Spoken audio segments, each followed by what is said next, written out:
So I have this new goal, right?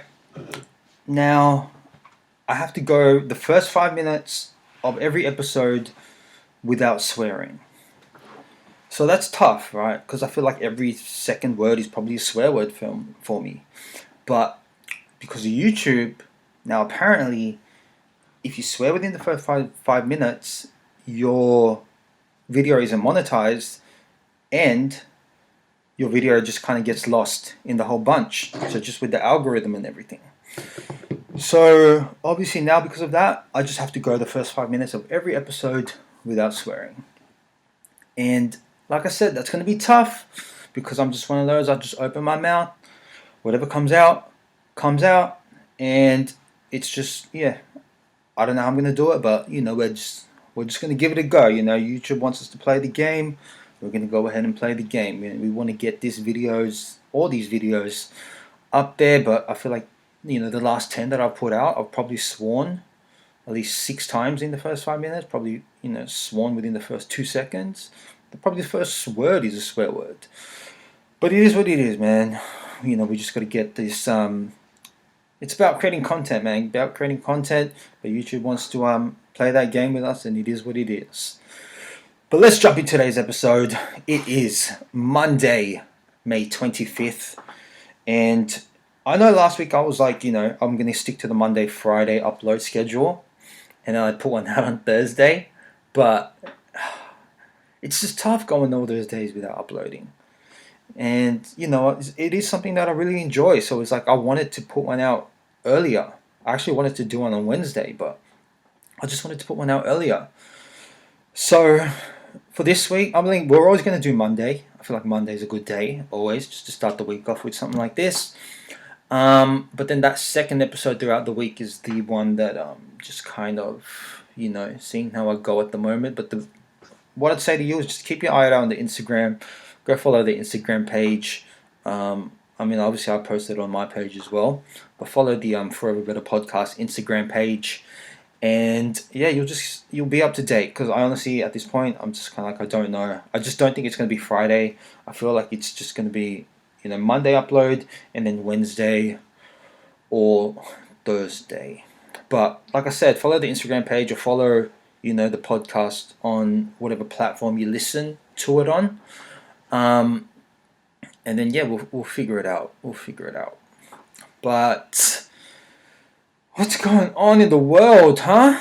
I know next week there's a lot of things gonna open again. I know the women are excited. Beauty salons, nail salons, all of that stuff is going to open again starting from next week, Monday, June 1st. So girls are excited. Obviously that doesn't concern me. But with all the nail salon, beauty salons opening next week, all the girls are going to be all like, got my nails did. Oh darling, you so pretty. $20, 50 cents. I fix my nail for you. I fix your nail for you. Why you don't have boyfriend? It's going to be all the girls next week, and I just want the gyms to open. To be honest with you, obviously it's not my concern, but I haven't been lifting any weights. It's probably been 3 weeks, maybe 4 weeks. I'm just out here. Just doing maybe a little bit of boxing, working on my hand speed. And that's not just because I want to sound tough. That's just in case any Asians with any viruses come my way and I've got to protect the fort, show them who's boss. I'm just joking, to be honest. I'm just joking. Nothing against the Asians. I know I just kind of went a little bit racist just then, but nothing against the Asians. I'm Asian too. I'm Asian too. I've got love and respect for all the Asians. I'll take my shoes off before I come into your house. I hate Godzilla. I'm one of you guys, man. I've got love for you Asians. But other than that, it's like, I think the cafes and all the restaurants, you're going to be able to start sitting more people as well. I think at the moment it's 10, but next week it'll be like 20, maybe 50. I don't know. I saw 20 or 50, something like that. Obviously, you guys will know. I'm sure you don't come to me for your news because I'm just a moron. But, if you do come for me for your news, it's like you're a moron too. But, just come for me for entertainment, man. Don't come to me for news or anything like that. I'm not that guy. I'm no journalist or anything, but I feel like I should be. I feel like I can do that job, but I'm not that guy. But it's good because with cafes and restaurants, being able to sit more people, then, maybe I can get back on that dating scene. You know what I'm saying? Obviously, I've been on Tinder during this isolation, during this isolation life, just like a lot of people have been on that fucking. Oh, see, you go. I went. What is it? 5 minutes? Yeah, we're 5 minutes in, and I swore. But yeah, what was I saying? Yeah, I've been on that Tinder ISO life. Just like a lot of people, I'm sure. But obviously not like actually meeting anyone. And I've been on that dating app scene for a little bit, man. I'll admit it. I know before, maybe like 5 years ago, if you had Tinder on your phone, everyone would be like, you kind of had to hide it, right? You'd be a little bit embarrassed to admit you were on Tinder. And you'd be showing someone something on your phone, and all of a sudden a Tinder notification pops up, and you get all shy, and yeah, you just be all embarrassed to be on it. But now it's like the normal, right? Like being on dating apps is normal. That's just how people meet other people these days. And I've had a few of them for the past couple of years. I've had that Plenty of Fish. I've had that Bumble. Tinder's like the staple. Tinder's the staple of the dating apps. I had Hinge as well for a little bit, like throughout this isolation. I had Hinge for maybe like a week or so, but I don't know. There's something about Hinge, man. It just wasn't for me. It just wasn't as good as the others. But I mean, maybe now's a good time to kind of tell you. I'll give you a little example of the type of girls that was on the apps that I spoke to on the apps. I'm not going to say met because I didn't meet all of these, but I'll give you like one example of each. One example of Plenty of Fish. One example of Bumble. One example of Tinder. And with Plenty of Fish, right? That one you can message whoever you want. If someone looks at your profile, you get a notification. But you can message anyone you want. So you can look at your locals or anyone nearby. You can look through the profiles. You can message whoever. But the thing with dating apps, right? There's always more guys than girls. So the guy to girl ratio is off. Now, on Plenty of Fish, because you can message anyone, like that's a good thing, obviously. You see a pretty girl you like, you don't have to wait till you guys match. You can just message. But because of the guy to girl ratio and because you can message anyone, the thing is, say you see a pretty girl, you decide to message her. Now, if she doesn't check her phone within the next 10 minutes, and in the next 10 minutes, another 200 guys, see her and message her as well, your message gets lost, right? It goes to the bottom of the heap. So it's like I said, it's Plenty of Fish. Your message gets lost in the ocean. You're Nemo. You're all lost in everything. So yeah, if she doesn't check her phone straight away, she's not going to see that message unless she decides to scroll all the way down and filter through those 200 messages, which might take another 10 minutes, which then another 200 people message her. She's probably not going to see your message. That's the tough part, right? But on Plenty of Fish, you can put a little bit more in your bio. It goes into like your height, your star sign, all this other stuff. It's not just one of those write whatever you want. It asks you all these certain questions. So sometimes you look through people's bio and it's like it'll tell you, like some of them actually put, not interested in just sex. I want a relationship, looking for something serious, something like that. Now this one girl, she decided to message me. I wasn't really talking to anyone, so I was like, all right, cool. Let's have this conversation. So she's messaging me and everything like that. We kind of moved from Plenty of Fish to exchanging phone numbers, exchanging Snapchats. When she's on the phone with me, like, she was very complimentary, which was nice. But then straight away she was just like, I want to bang you. And it's like, you're the girl that has this in your bio, but then once you get me on the phone, this is what you give me? It's like, what is that? That's the bait and switch, I'm after something serious. Get you on the phone. Oh, I want to fuck you. It's like, damn, girl, that's 100%. That's the bait and switch. And, it was one of those things where she would always want to play games on Snapchat. She's like, oh, let's play selfie wars. We send each other selfies. And I'm just like, I don't really want to do that, man. That just sounds a bit silly. Um, and then after a little while, she kept sending me selfies, and there was the more selfies she sent me, it was like the more I realized I wasn't attracted to her. You know what I'm saying? And it might sound bad, but these dating apps are very superficial, so it is what it is. And I'm going to give it to you straight. The more selfies she sent me, the more I realized I wasn't attracted to her. So, we didn't meet. Nothing happened because, after that point, I was just like, I'm not here trying to lead anybody on, man. I'm not interested. We'll just leave it at that. So that was that. I mean, even on the phone and everything like that, like I would say jokes, and then the next conversation she would copy my jokes, and it was just like, damn, girl, get your own jokes, man. Don't be, don't be copying me. But after that, I realized I wasn't attracted to her. And yeah, man, some girls are crazy. That's why I don't trust girls, man. Some girls are crazy. I remember this one time, this one girl, I was talking to her on the same app. And I think I asked her to tell me a little bit more about yourself, and she was like, I like to cook. I like shopping. I like getting dressed. I'm good at giving. I'm good at giving head. And I'm just like, I read it and I was like, is that a typo? And I'm just thinking to myself, was that a typo?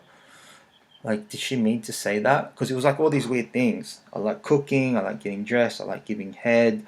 I like going out. Like going partying. It was just like one of those weird things that were like, is that one thing that kind of stood out in the bunch? She's like, that doesn't fit with everything else. Did you mean to write that? I'm just thinking to myself, I'm just looking at it like, did she mean that? Could that possibly be a typo? So I was just like, fuck it. I'll just ask. And I'm like, do you like giving, you're good at giving head? Like, question mark? She's like, yeah, I am.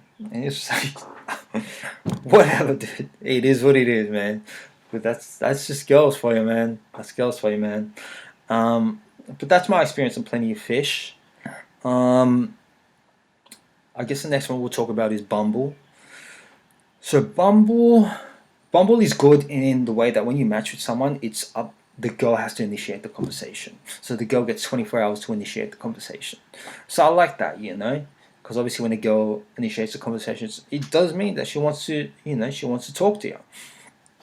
So that's a good thing. Now, my very first match on Bumble was an interesting one because the conversation was going well, because normally you think you need to get a couple matches before you find a good one. But my very first match, the conversation was going well. And then she was like, do you have Facebook? Let's start talking on Facebook. So she wanted to take the conversation from Bumble to Facebook. So I was like, cool, we're stepping that up a notch. That's progress. And when she added me on Facebook, I saw her surname, and I was like, oh, that's your surname. I know another girl with that surname. And she was like, oh, does she have this? Like she started listing characteristics. And I'm like, yeah, do you know her? And then she replied, does she, have this? Like more characteristics. And it's like, what the fuck? I just said yes. Just tell me, stop playing games. Just tell me if you know her or not. And then it turns out, they knew each other. So, obviously in that situation, things just went downhill quick. So all the conversation kind of eventually turned to, no conversation. And it was just like, I can't talk to you because you know her. So that kind of was a bit shit, but it is what it is, man. I think I met one girl on Bumble actually, but the day was cool, but it was just like, you just don't get that vibe where, you just want to see each other again. And the other one, let's talk about Tinder, man. Tinder's like the main one, right? And I mean, I guess you can say I've got a few stories on Tinder, but I'm not going to give you all of them. Like I say, I want to keep a couple things private. I don't want to call anybody out or embarrass anybody else. But the thing with Tinder is, well, the funny story. One of the funny stories I have on Tinder is just, so I was talking to this one girl on Tinder, and I kind of made a joke about my photos. I was like, oh yeah, my photos are all photoshopped. Because the thing is with Tinder, people will upload the best 3 photos, the best 5 photos that they've ever taken in their life. So one time I met with this one girl, off Tinder, we just exchanged numbers, And when I met her in person, she didn't look like her photos, in my opinion. So yeah, she didn't look like her photos, and it was, well, I mean, throughout the date, it's like after I met her, like 10 minutes later, she was like holding my hand, and it was like I didn't look. I didn't know any nice way to say, please don't hold my hand or anything, so I just kind of went along with it. But the main thing was she didn't look like her photos, so that kind of like just turned me off. So it was just like the one date. That's it. Um, and so this other girl that I met on Tinder, that I was talking to on Tinder. Now, I made a joke about my photos. I said something like, oh, my photos are all photoshopped, or I just only take photos in good lighting. I said something like that. And then she replied with, oh, I use Facetune. And I was like, at that point in time, I didn't know what that was. So I was like, what's that? And before she could reply, I Googled what it was. And I saw the stuff that people were doing with it, changing their facial structure, giving themselves clearer skin, giving themselves a tan, changing their lips, their eyes, or all of that stuff. And I was just like, huh, that's interesting. So eventually from there, I asked her for her Snapchat. And she gave me a Snapchat. She started sending me selfies. And that feeling when your body jumps out of your body? I kind of had that feeling, because that was just bait and switch, man. That's just bait and switch. You're advertising this particular thing, and in reality, this is what it is, and it's just like, damn, man. That's that good old fashioned bait and switch, And I think since then, I've kind of had like a rule. So because of that, since then, I've kind of had like a rule. Now, on the dating app, before we meet, I either need your Snapchat or I need you to FaceTime me, And I want to see your real face. I want to see your first face. I want to see your no filter face. And that's just because it's like, I'm being realistic. If things are going to progress, I just need to see your real face. And it is what it is, And there's nothing wrong with that. It's just because eventually that's just, it's going to come out anyways. And I'd just rather not waste, all that time talking to someone. And then for, the future, for, the realness to come out, 3 months. And then all of a sudden I've just wasted 3 months. So that's the thing, man. I think maybe that's why I like FaceTime so much, man. I want to see that real face. I want to see that first face. Because remember that there was like a little article, I think it went viral on Facebook at one point. It was like a Chinese or a Japanese man, and his wife didn't tell him that she had all this plastic surgery, and then eventually they had kids, and then he wanted to divorce her because he was saying the kids are ugly, and it turns out it's because she had all that plastic surgery. She obviously didn't look like how she looked like now, and that's the thing, man. It's just show me your first face. It's going to come out eventually. That's what I want to see. And yeah, it's like, I don't even know. I don't know. But, I'm excited to get back into that dating world. And, I think, with the kids these days, because they've just grown up with everything online, it's like they've got this thing where it's just, when they actually meet a girl in person, they don't know how to talk to them because they're just so used to doing everything online. And if you think about it, like this way of life, like this isolation, this quarantine, this lockdown, whatever you want to call it, it's just quickly become our normal, right? Like it's quickly that, this just seems normal to me. We've adapted to this. And because I've been like on FaceTime now, like when I go out there into the world, am I going to be socially awkward or am I still going to have it? And the other thing is, I've been FaceTiming with this. Well, someone told me, right? Like someone told me, now when you get older, the only thing that keeps growing is your ears and your nose. And I've been spending some nights FaceTiming with this sugar pie honey bunch. This one pretty young thing, and 98% of the time I'm looking at her pretty face, but the other 2% of the time I'm like looking over at myself, thinking, "Damn, man, I think that person's right. I think my nose is getting bigger." I'm over here looking like the bloody Pinoy Pinocchio, the Filipino bootleg version of Pinocchio, and that's how the Filipinos do it, man. They, they screw everything up. They make it their own, and instead of Pinocchio having a long nose, this Pinocchio's got a wide nose, and that's a Filipino thing, man. That's a Filipino way of life. But yeah, man, we'll see what happens. I guess with this whole dating talk, it is going to be continued. Maybe I'll let you guys in again one day. We'll see what happens once this isolation ends, once this lockdown ends. But I think I'm going to wrap it up there, man. I'm going to wrap it up there. As always, I appreciate you guys. If you've listened to the whole thing, man, I appreciate you even more. And yeah, love you all. Stay safe. I'll see you in the next one.